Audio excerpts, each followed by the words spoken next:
I was absolutely honoured and privileged to be asked to speak here today. In fact, just being asked anywhere where somebody wants to hear my voice is a thrilling experience. But today I am genuinely honoured.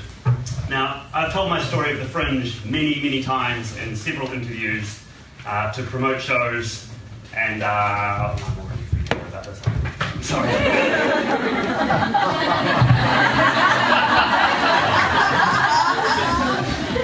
My goal is to speak slow. In real life, I talk like a demon, which is one of the reasons why I tape my mouth shut. So if at any point you hear my wife yell out, "Slow down," it's totally okay. I've told my story of my Fringe many times in several interviews to promote shows and tours. But today, I'm going to take out a lot of the light and fluffy that normally goes into those articles, as quite frankly, I don't have any tickets I need to sell. A lot of people think that because I do a cute, whimsical show, that means that in real life, my Fringe is just magically falling into place. Yeah, no. In reality, there is a side to me that is completely opposite to the naivety of the boy. I am an intensely strategic, goal-driven human being. My wife has said to me that I'm the most goal-driven person she has ever met, and sometimes she says this like it's a bad thing. I'm the guy who appears in most serial killer films, who has that little book. I write things down, and later on I come back to that page and I cross it off. This is my story of how I magically had a Fringe experience. I debuted my show, The Boy with Tape on His Face, at the Edinburgh Fringe Festival in 2010. A lot of people think that that's where it all started. My Fringe began in 2003. In August 2003, I was at the Classic Comedy Club in New Zealand, and there was great excitement because Flight of the Conchords had just been nominated for the Perrier Award. This was bigger than Jesus. I got to watch them be interviewed via Skype on the news, and suddenly comedy was cool again. It seemed international validity and respect was there in the eyes of the New Zealand audiences and media, and I wanted that. I'd been performing on the comedy stage in New Zealand for 3 years. At the time, we only had one comedy club, and there's only one stage you could perform on. But I'd been involved in entertainment for much, much longer. I will now quickly sum up the script that I give to the journalists who are too lazy to do their research and use Google. And of course I'm going to make it kind of interesting as well. I was given a magic set at the age of 12. This was a going away present from moving from my hometown of Dunedin to a small town of Timaru. Timaru spelled backwards is you ram it. So when I moved to Timaru, I learned magic tricks. I learned all sorts of, I learned every single trick in that magic book. Magic.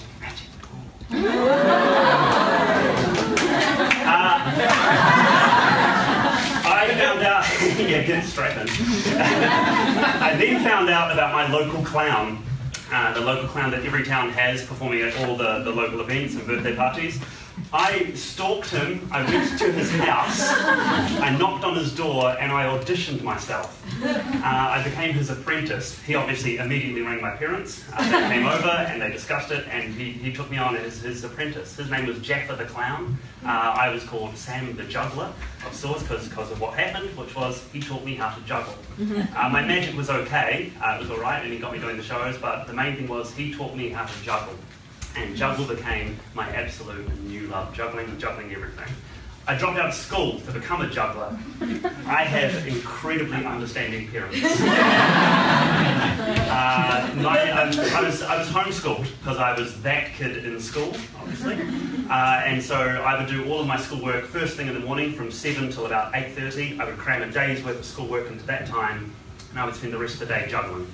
I decided to get when I said to my parents I wanted to be a professional juggler in Las Vegas, they said to me, well, I needed to get a juggling education. So I dropped out of school and I became a juggling expert. I learned every single aspect of juggling there is. I studied clubs, balls, rings, devil stick, diablos, cigar boxes. I studied the history of these props and I went into great detail learning every possible thing you could about juggling. After clowning with Jaffa for several years and being Sam the Juggler in his shows, The highlight gig for me was also being the support act for the Mickey Mouse dance troupe. They performed in the local car park of the supermarket. It was pretty big. I found out that there was a circus school in the town up the road, Christchurch, in a place called Circle Arts. So I let that school have 1 year to work out the bugs, and then I moved up to Christchurch, I signed up, and I became a student at Circle Arts. I studied there for 2 years. I majored in juggling, I minored in acrobatics and clowning, and I even did the occasional mime workshop. Came in handy. When I finished my studying there, they asked if I would stay on and become the juggling teacher. I was 22, and I was teaching what I absolutely loved. During this time, I discovered street performing, and I started socialising with a whole new pack of freaks. My interest in juggling and circus, it moved, and I started becoming more interested in circus sideshow. It was normal for me, while hanging out at the pitch on the weekend at the market, to gain some new skills. Hi, how are you? What's your name? Chella, come up here. Let's give it a huge round of applause for Chella.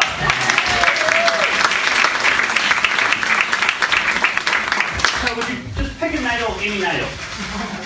If you're fine, just examine that nail, make sure it's a real nail. Real man. No mirrors, trapdoors, circus midgets. No. Chella, was it? Chella. Chella is a beautiful name. That was my name when I was a little girl. Watch very close to me. Now, Chella, you represent the entire audience here, the people at the back who can't see. Is this nail really going into my head?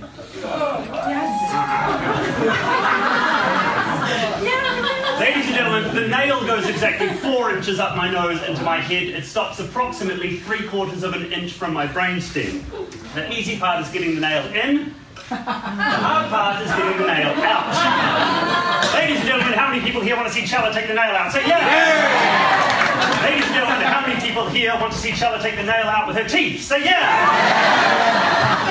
People have spoken. My wife's not here. That's fine. Okay. Sorry.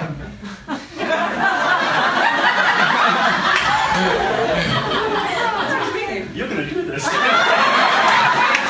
What I'm going to get you to do, I'm going to get you to very slowly bite down on the head of the nail and then very slowly back away from my head. Do most people stop at this point? Most people stop and hug, yeah. you just bite down, back away, and when you do, everyone here will go wild with applause for you because they are thanking God it's not them. Yes, I can do this. Okay, right. Ready? Okay. Flat on your foot. And you consent to this? Enthusiastically? Yay!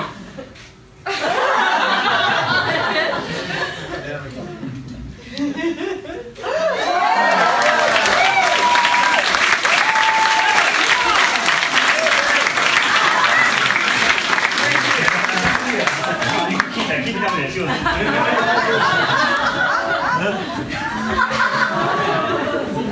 So that was pretty much my weekend all the time. I would learn tricks like that. I learned tricks like how to eat a light bulb, putting my tongue in rat traps. I attempted to learn sword swallowing. I got the coat hanger, I bent it out. Every morning I would wake up, cover it with a bit of olive oil and shove it down my throat. I'd do that for 6 to 8 weeks. I managed to get through the first gag reflex, but I couldn't quite get through the second. Quite frankly, it was disgusting. So then I was just street performing. I was busking my way all around Christchurch, and then Jared Christmas called me. You know who Jared Christmas is? Jared Christmas is a very, very lovely, good comedian. I remember him when he was first starting out in Christchurch, where he got on stage and did a 10-minute Robin Williams routine and thought no one would notice. We noticed. Jared Christmas is the reason I'm involved in the comedy industry. He ran a comedy night in Christchurch, and in the last minute, one of his acts cancelled, which is the reliability of comedians. He called me, and suddenly I was New Zealand's only prop comedian. I performed all over the country. I even held a residency at Sky City Casino in Auckland for several years, doing my own weekly comedy show called the NBC Comedy Hour. This was what we called the Soul Destroyer, because it was inside a casino. We performed on a cabaret stage with cabaret seating, and then about 2,000 pokey machines, all playing very loudly in the background. It was my job to start a show with an empty audience and pull them in like a street show, sit them down, and then give them this variety show. Essentially, we called it the Soul Destroyer, but it was also the toughest training ground because if your material could work there, it was bulletproof. It could work absolutely anywhere. After several years, I had very much staked my claim as a part of the New Zealand comedy community. It was an exciting time to see Flight of the Conchords nominated for such a prestigious award. From our little island in the South Pacific, Edinburgh Fringe Festival seemed like the land of artistic milk and honey. A city paved with 5-star reviews, audiences clambering over each other to see shows, acts are plucked from obscurity to international stardom. I mean, who wouldn't want to come here? I did, and I wanted to win the Perrier. In New Zealand, we didn't have the Perrier. We still drank from the tap. We had our own comedy award, and it was named after the world-famous, in New Zealand, Billy T. James. I won this award in 2005 with my autobiographical show, Dance Monkey Dance. That show was an hour of very talky circus sideshow. The boy with tape in his face was not even born. The boy with tape in his face was originally an act of rebellion. In 2005, I was a prop comic who spoke a lot, and everybody expected me to keep doing shows where I would keep talking and keep doing tricks. And so I decided to do the exact opposite and do the thing that people wouldn't expect me to do. So I taped up. The Billy T prize money of $5,000, roughly £58,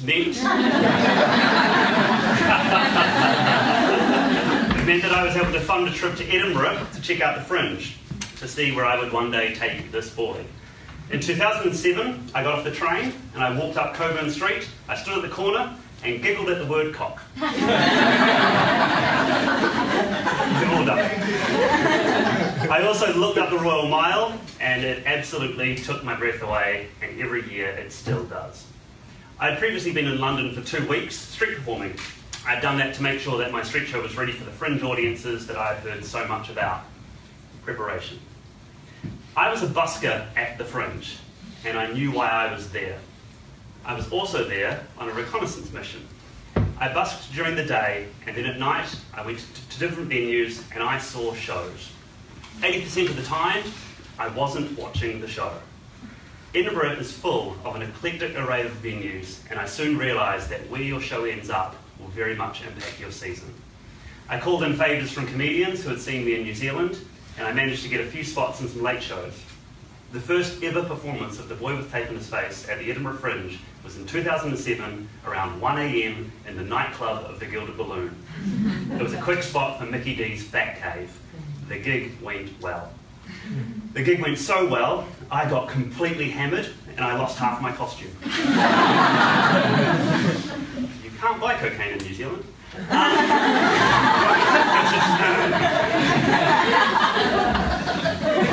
The other thing I got to do was I got to see Leighton live. Now, I had heard all of the famous stories of comedians surviving this beer pit of comedy. I watched as Daniel Kitson walked on stage holding a cup of tea as fireworks rained down around him. The voiceover, Richard Carrington, was screaming, "Aren't you lucky?" And the entire audience went batshit. Another goal was instantly added to my list. I wanted to close Leighton live, and I wanted to have that response. Now, for me to be able to come back and put in the time to achieve my goals, it meant that I'd probably need a passport. As I pride myself on being efficient, I was already laying the foundations. The foundations being Lily Lascala.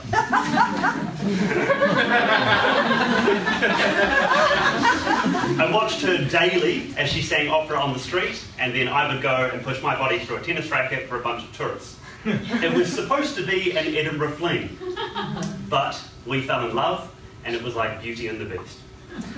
Over the years since then, people have come up to me at other festivals and said, "How do you do Edinburgh?" You just do it. There's a nice little meme online with the words, "Decide what it is you want, write that shit down, make a fucking plan, and work on it every single day." That's how you do Edinburgh. I tend to spend roughly 2 hours giving them my key advice on nearly everything, and normally every time they only remember 5 things. And 9 times out of 10, most comedians will get it wrong. Here are some of the sound bites very, very quickly of the list of the 2 hours of information. If you're here and this is your first Fringe and this common sense rings alarm bells for you, good luck. Publicity. Putting posters up in 4 cafes is not your show advertised. So many people think that just going out there and doing that token little bit of flyering or posters, that means everybody in Edinburgh knows about your show. No, they don't. Finding your hook. It's the one line in your show that people connect with. And being visual. The best walkabout, and I call it walkabout flyering on the mile I've ever seen, was a show a couple of years ago. I can't remember the exact name of it, but it was a show about Alzheimer's. I don't know if anyone knows the show or remembers this guy. He walked up and down the mile in his dressing gown and his pajamas. He was an old man, and he just looked like he was suffering. And it was incredible. You'd have all of these young students handing out all these flyers, and then he would be wandering up, just spaced out of his mind. Just completely inappropriately there, and on his back was his billboard promoting his show. It was the most effective flyering. He didn't talk to a single person, didn't hand out a single flyer, but most people knew about his show because it was the most visual on the street. The other thing is to get a team to help you. You can't do your show for everyone in Edinburgh. You can't promote it all yourself. Getting friends to help you, your flatmates to help you, or hiring a street team. And it does come back to your show with audience numbers. Being at the Fringe also gave me the chance to see all of these different ways of advertising. So I saw this really interesting, other people doing stunts on the street. I saw people doing nothing and just handing out flyers. And it gave me a chance to see what the opportunities were there so I could start figuring out, how am I going to advertise my show? Socialising. Yes, a lot of deals are made late night over drinks, and networking does happen at 4 AM when you're all completely pissed. The other thing is that gossip is made and people get tarnished with the brush of being that person in the loft bar that year. Don't be that person in the loft bar that year. I've given that advice to a lot of New Zealand comedians, and they've come over here and they've gotten very excited and they've completely fucked it up. See things. This is the place to see shows that can inspire you to go even bigger and better than what you're bringing here. And it's also the chance to see other venues. Step out of your hub. Don't stay in your one venue. Travel across town and see something completely different. And also see different shows. If you're a comedian, go see dance, go see theatre, because it does impact your performance. Preparation.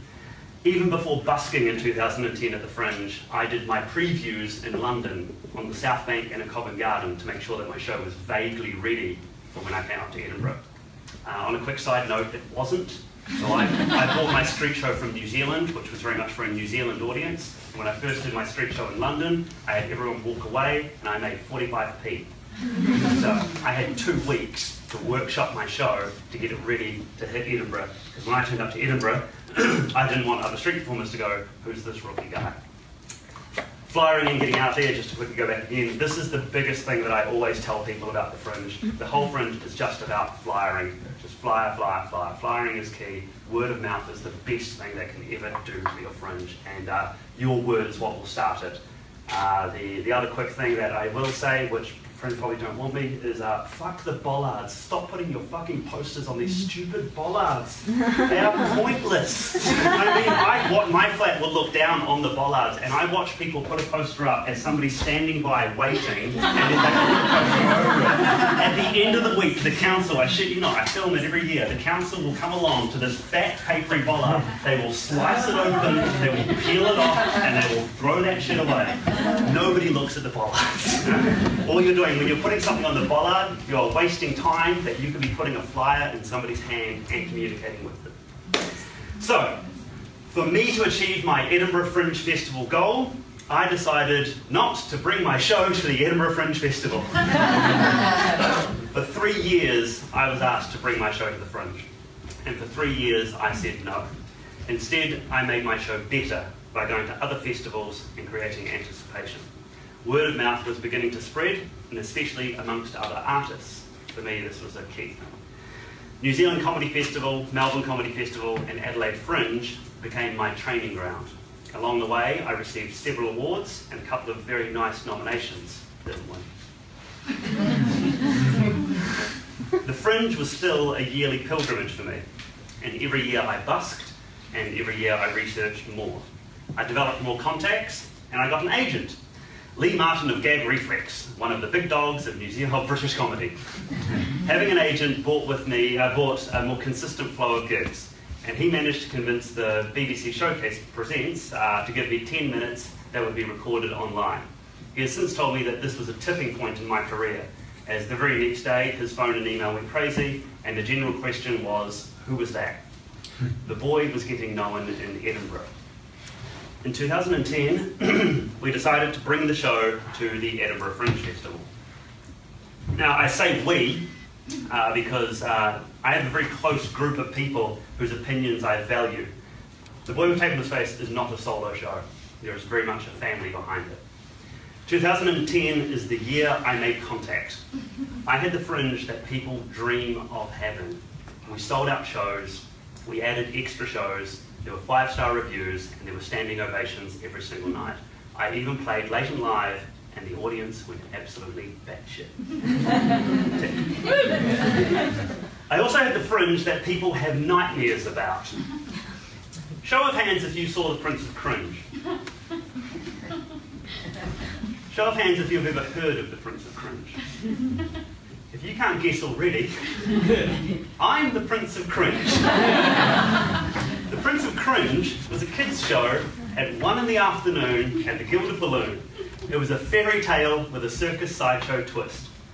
Every day, I had to buy 6 dozen raw eggs to walk on, obviously, which was a joyous expense. I chose the wrong picture for my poster. Apparently, me hammering a nail up my nose will put parents off.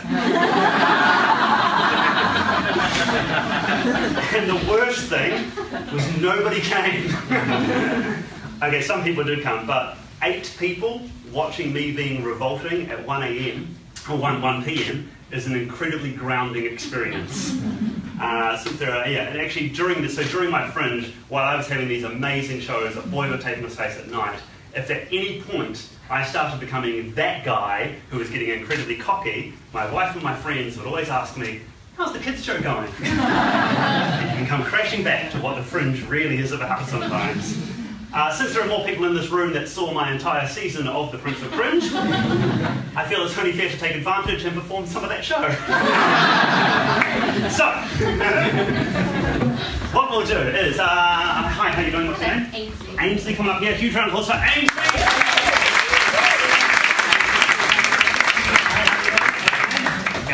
Ignacio? Yeah. Where are you from? Argentina. Argentina. Holy shit. Come on over here. Argentina, stand right here. Ignacio, stand right there. Cool, right. Now, in the story of The Prince of Cringe, the prince is pretty much the frog prince, but what happened after the fact. So, the frog had become the prince, he had split up with his wife, it was all going bad, and he'd moved to a new town. He was looking for the lost symbols of cringe. Trust me, it was a great show. And the lost symbols of cringe. In one of the parts of the story, he had to go into a maze. So I would go through the entire audience threading this huge long balloon. In the show, I used a balloon that was made up of 60 balloons through 8 people. I was expecting a lot more. So I went through the entire audience threading this balloon. So the Prince of Cringe had gone all the way through the maze. And hooray! He had found the golden chalice of cringe. Hey, nonny nonny! The thing was, the prince had to get out of the maze and back on with his quest. And so the only way, he couldn't hold the chalice and he couldn't hold his rope. So to get out of the maze, he had to use his head.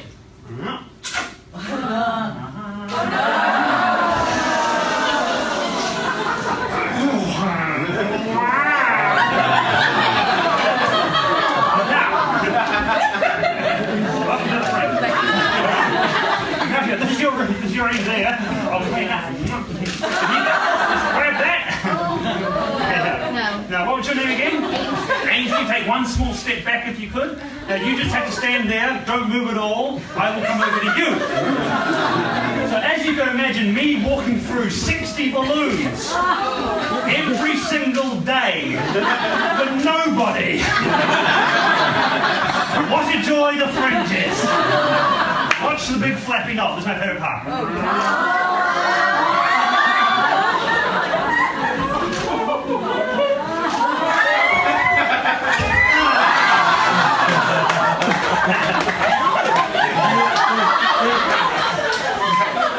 Hang on every time. Here we go. Very quick.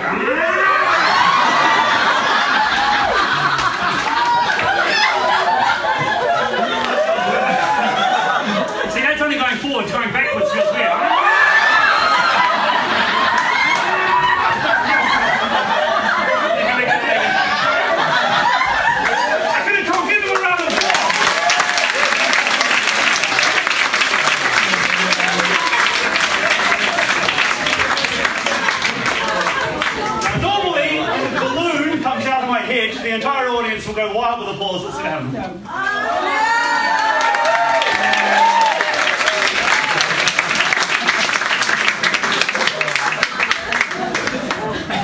And I wonder why it didn't sell out.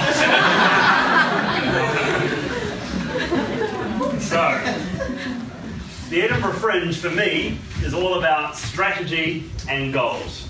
After an incredible season of the Boy with Tape on His Face in 2010, it saw me nominated for Best Newcomer, didn't win. I continued planning further for my real long-term goal. I wrote a second show and I knew that it was strong. So I started running it out in New Zealand and Australia to make it better. In 2011, at the Fringe, I did a return season of my first show. I have a theory that if something is good, don't throw it away. There's enough of an audience that comes to the Fringe that you can do return seasons. And it's also a chance that when you do a return season, the show is better a year later. Just do it, makes sense. It also buys you time to work on other things. So many people come here every year with a new show. Take your time, work on what you do. I wanted to show growth when I came back to the 2011 festival, so I moved up to a bigger venue at the Pleasance, but I played a shorter season. So it was strategic growth. That show sold out. The most important show for me that year wasn't that one, but it was the show that happened at midnight, and it was the show The Boy with Tape on His Face, More Tape, for one night only. That was done purely to create hype for the following year. Only 120 people saw it that night, but people were already asking what a white balloon with the word red balloon written on it meant, and they would have to wait for a year. We had our eyes on the grand, and the plan was to make this the biggest show I could possibly do. In 2012, at the Edinburgh Fringe Festival, The Boy with Tape on His Face, More Tape, sold out the Pleasance Grand, 750 seats every single night. I won the panel prize that year, and that was lovely. I didn't win the award formerly known as the Perrier. I didn't even get nominated. It turns out that my venue, I'm getting shit with this.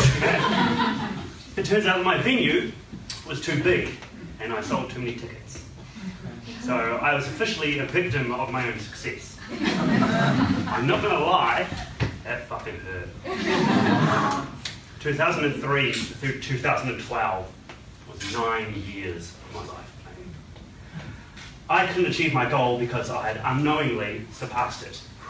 I'm not going to lie, that felt fucking amazing. It felt so good, I came back in 2013 and we repeated the entire month again. The Fringe provides a world of opportunities, and they're only available to those who will do the work. You need to know why you are here, whatever your show, comedy, theatre, dance, traditional children's fairy tale with a circus sideshow twist. You have to know why you are here. I can't stress this enough.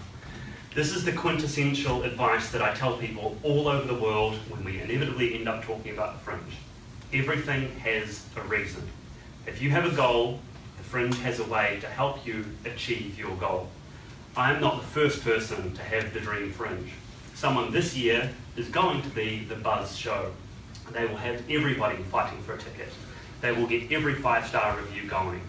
But if they don't have an ongoing plan, then they're missing an opportunity. This year, I am participating in the Edinburgh Fringe. I went onto the website, I signed up, and I collected my pass. That means I'm one of the many performers taking part at this year's Edinburgh Fringe Festival. I am a busker. I know why I'm here at this year's Edinburgh Fringe Festival. You can catch me on the mile most days, actually up until the 18th, where I will be doing exactly what I do, which is shoving my body through a tennis racket for a bunch of tourists every single day.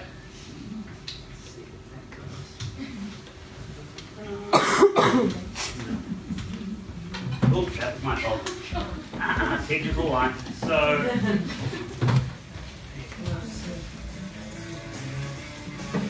it looks like this. So this little sneak peek of some of the things that I'll be doing on tomorrow.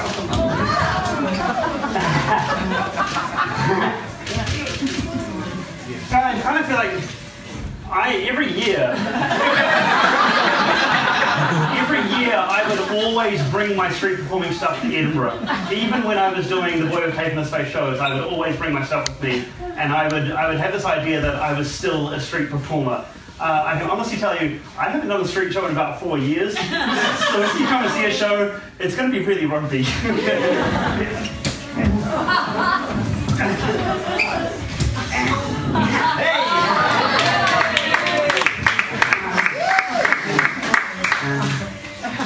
Oh yeah.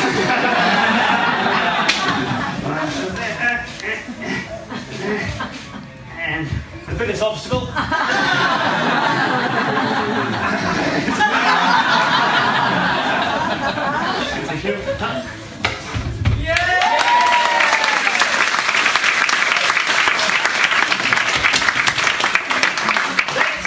That's pretty much my story of my way of the Edinburgh Fringe. I kind of didn't want to add in all the stuff that has recently or actually happened since not being at the Fringe, but I thought I'd leave that for any sort of questions and bits and bobs. I don't really know how this shit works. The other thing is, yeah, most of us are all blockers. Yeah. So, thanks.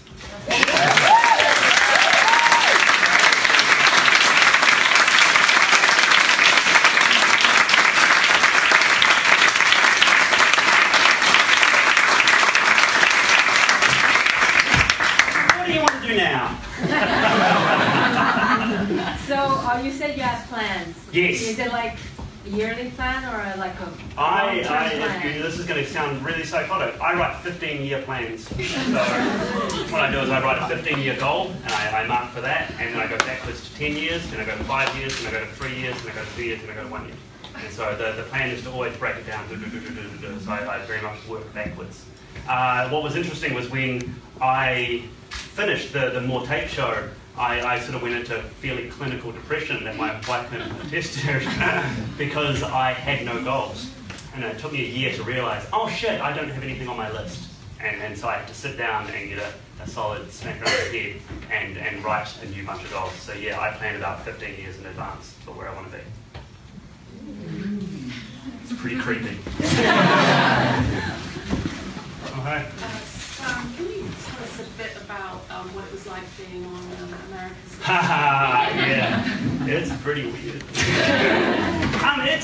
It's interesting. I've for years gone against those shows. Like I've even in reports I've sort of said a few things where I thought they weren't good for the variety scene. They weren't, and they didn't help the industry of performing. Obviously, my tune has changed. It's a strange one. For me, again, it adds to my list of goals and plans. When I moved over to this country, I was very much wanting to be in the industry of comedy and performing. And so I worked my way up through the ranks, doing the open spots and clubs and bits and pieces until Lee was able to give me some proper gigs and then spread out. I'm really interested in going around the world with the show. The show is accessible for international audiences. So I felt, well, even Americans can understand it. So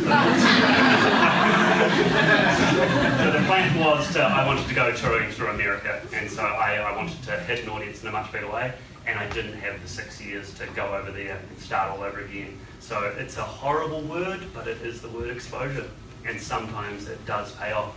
As a show, I've been incredibly lucky. They've been incredibly wonderful with me. I think they like the character. I think as a character, it certainly adds to the show in regards to their kind of format of how TV works. Yeah, it's all right. So how did you come up with the idea of the boy with the tape thing? Other than like, oh, I don't want to do whatever they told me to do.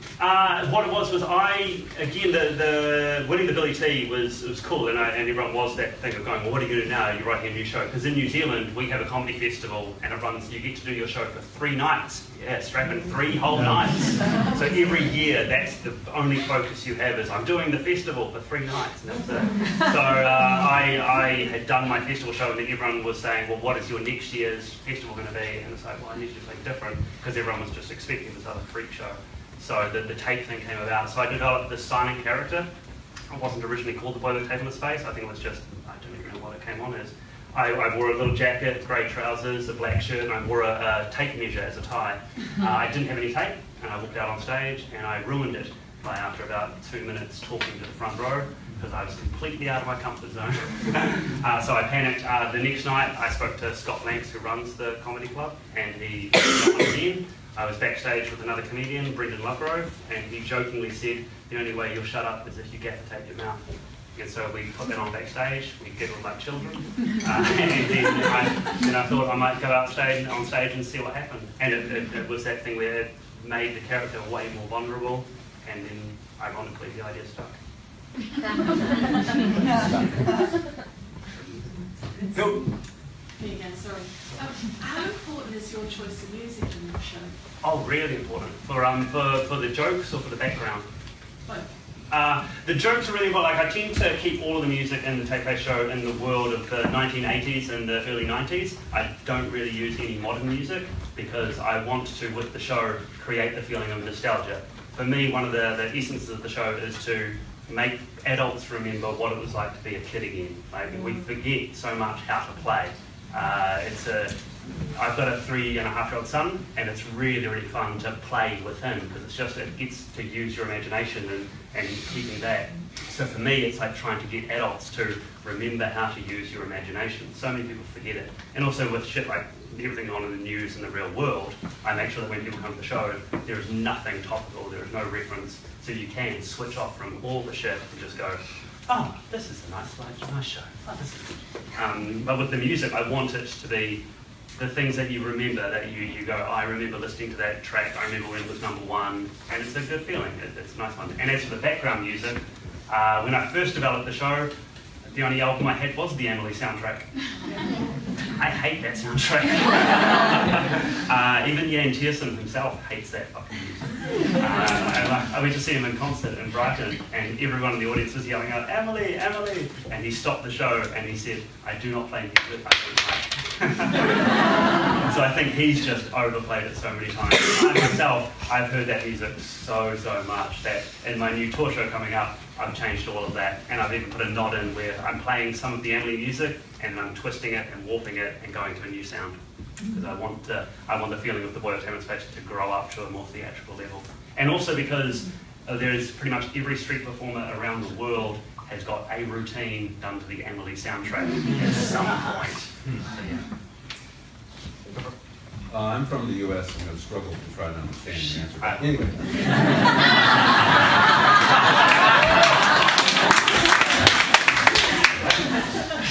Do you use a methodology in your preparation? Is there a science to madness?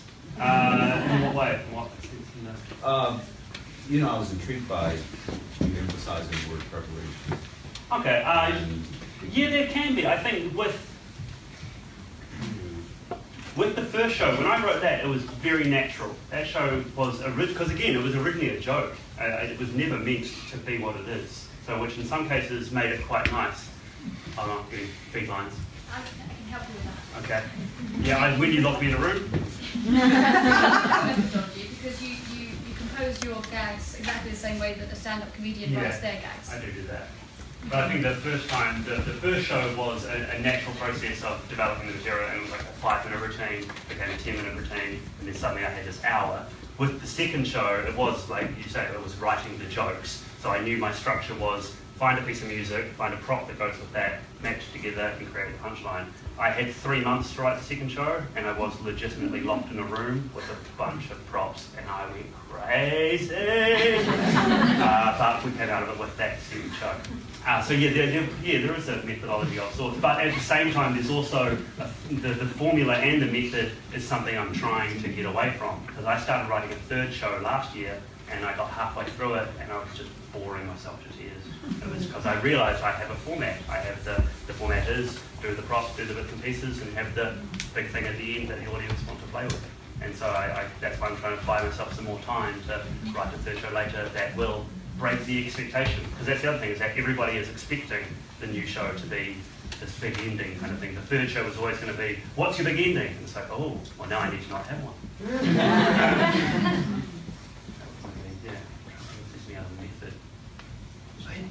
would you advise people to come to the Fringe to see lots of shows before they come and perform? Oh, hell yeah. Yeah, totally. It's really expensive, but do it. Yeah, you go and you just to look at just watching the venues and the flyering and the education you get. Because the number of people who turn up, and I'm sorry, they're already on the mile, they're just going, oh, it's really busy. It's like, you ain't seen nothing! Why? You get 2 weeks in and you got people crying and flyering. Yeah, you want to totally experience the whole thing. And also the other thing is that when you come here with the show, your head is in a completely different space because you're always panicking about the show to a degree. So if you're here just to see stuff, the Fringe is really good. I was so like in what year was it, 2014? I wasn't doing a show. I just came up here. I bought all of my street show stuff to go. I'm going to do street shows. I didn't do a single street show. I just carried it with me to make me feel better, like a comfort blanket. And then I just saw shows. I made a point of seeing. I saw about 4 shows or 5 shows a day that year. It's incredible. Fringe is good. Yeah, you can, and there's a real eclectic bunch of things to see. And also, even then, when I was seeing shows in 2014, because at the time, to break the formula in my foundation, I was thinking of doing a small show, a tiny show in a 100-seater venue. So I started researching tiny venues. So I started looking into that. Yeah, totally go see everything. Yeah. You talk about preparation. From the goal stuff, because I think we've all got goals here. Thank you for being super inspiring. I'm feeling ready to go out there and fly. I'm moving those, I'm no tennis rackets. That's right.